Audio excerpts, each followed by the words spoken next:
Dear students, मैं हूं मुदिता और आप सभी का स्वागत है आपके चैनल मुदिता आईएएस वॉरियर में। क्लास 9 आज हम आपकी सामाजिक विज्ञान की कार्यपत्रक 9 करने जा रहे हैं। ये आपकी 27 जुलाई की कार्यपत्रक है। हमारा विषय है हमें संसद क्यों चाहिए। देखिए संसद क्या है, संसद को इंग्लिश में बोलते हैं पार्लियामेंट, जिसका यहाँ पे आपको डायग्राम नजर आ रहा है। आज हम संसद के बारे में थोड़ा सा जानेंगे और आप लोगों का सिलेबस सीबीएसई ने भेज दिया है। सीबीएसई की तरफ से सिलेबस आ चुका है। आपके इस बार एग्जाम 2 बार में होंगे, term 1 and term 2। Term 1 November December, term 2 होगा आपका मार्च में। तो इसी के अकॉर्डिंग आपको पढ़ाई करनी है, ठीक है। अगर आपने सिलेबस नहीं देखा है तो उसके वीडियोस प्रोवाइड हैं चैनल पे, आप लोग देख लीजिए। हमारी संसद देश के नागरिकों को देश के लिए निर्णय लेने की प्रक्रिया में हिस्सा लेने और सरकार पर अंकुश लगाने के लिए मदद करती है। देखिए संसद क्या है, अगर मैं संसद को सरल भाषा में आपको समझाऊं तो हमारी पार्लियामेंट क्या है, जहां पे जितने भी लोगों को, जो जनता है, हमारे देश की जनता है, ये किसको चुनती है, हर इलाके से अपने प्रतिनिधि को चुनती है, अपने नेता को चुनती है। और वो सारे नेता यहाँ पे आते हैं, ठीक है, अलग अलग राज्यों से, और वो सारे नेता मिलते हैं। फिर जो जो जिनके नेता ज़्यादा होते हैं जिस पार्टी के, वो अपना एक प्रधानमंत्री बनाते हैं, ठीक है। तो इस प्रकार से जनता जिनको चुनती है वही आके यहाँ पे सरकार का निर्माण करते हैं और जनता के लिए कार्य करते हैं। तो यहाँ पे कौन आता है, यहाँ पे वही लोग आते हैं जिन्हें जनता चुनती है, और इसको हम क्या बोलते हैं, संसद बोलते हैं। इस आधार पर संसद भारतीय लोकतंत्र का सबसे महत्वपूर्ण प्रतीक है। आप देखते हो ना, संसद में जो भी मीटिंग होती है, कोई भी फैसले लिए जाते हैं वो संसद में लिए जाते हैं। ये भारतीय संसद का आपको चित्र दिखाया गया है। जनता के फैसले का सम्मान होना चाहिए। हम एक लोकतांत्रिक देश में रहते हैं। लोकतांत्रिक देश मतलब जहाँ पे जनता अपने शासक को स्वयं चुनती है।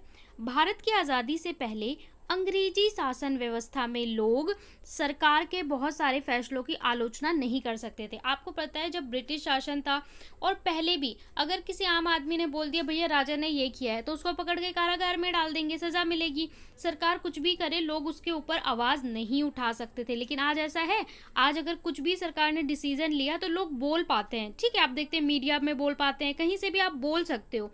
ऐसा करने से उनके जीवन में कठिनाइयों का सामना करना पड़ता था पहले के टाइम में।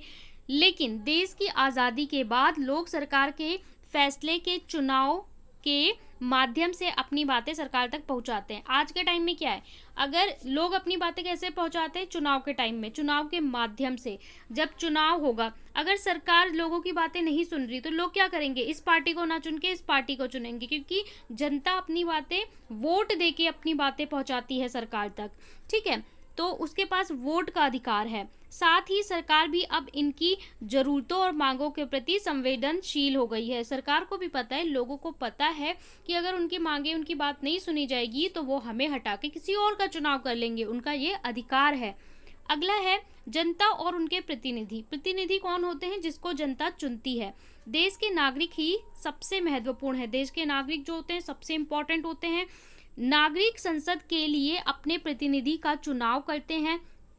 देखिए आपके इलाके में वोटिंग होता होगा तो आपके मम्मी पापा जाके वोट देते हैं, ठीक है। तो आपके पेरेंट्स जिनको वोट देते हैं, फिर वो आपके एरिया के लीडर बनते हैं, उनका चुनाव होता है। उसके बाद फिर इसी तरीके से हमारे राज्य का चुनाव होता है, फिर केंद्र का चुनाव होता है। तो हर चुनाव में कौन वोट देता है, जनता ही वोट देती है। तो जनता ही अपने प्रतिनिधि को चुनती है, और जनता द्वारा चुने गए प्रतिनिधि को ही हम क्या कहते हैं, संसद कहते हैं। वहाँ पे जो लोग आते हैं उन्हीं को हम क्या कहते हैं, संसद कहते हैं। और ये हमारा मार्गदर्शन करते हैं सरकार का, और सरकार पे नियंत्रण रखते हैं कि सरकार कोई गलत काम ना करे। इस तरह प्रतिनिधियों के माध्यम से जनता, मतलब इनडायरेक्ट रूप से जनता ही रूल करती है। जनता अपने लीडर को भेजती है कि भैया तुम्हें ये काम करना है, फिर लीडर को जाके वो काम करना होता है। तो इस तरीके से अप्रत्यक्ष रूप से जनता ही शासन करती है। अब यहाँ पे आपको एक चित्र दिखा रखा है। भारतीय संसद देश की सर्वोच्च कानून व्यवस्था है। संसद, इसमें कौन कौन आता है, राष्ट्रपति, राज्यसभा और लोकसभा। इस पूरे से मिलके हमारा क्या बनता है, संसद बनता है। संसद का मतलब क्या होता है, राष्ट्रपति, राज्यसभा, लोकसभा। राज्यसभा का सभापति उपराष्ट्रपति होता है, ठीक है। राज्यसभा में जो स्पीकर हम जिसको बोलते हैं वो कौन होते हैं, उपराष्ट्रपति होते हैं। और लोकसभा की अध्यक्षता करता है लोकसभा अध्यक्ष। यहाँ पे जो स्पीकर होते हैं वो स्पीकर बनाए जाते हैं लोकसभा में। अब आपसे प्रश्न पूछा जा रहा है, संसद के विषय में आप क्या जानते हैं? फिर पूछ रहे हैं जनता और सरकार की क्या भागीदारी है?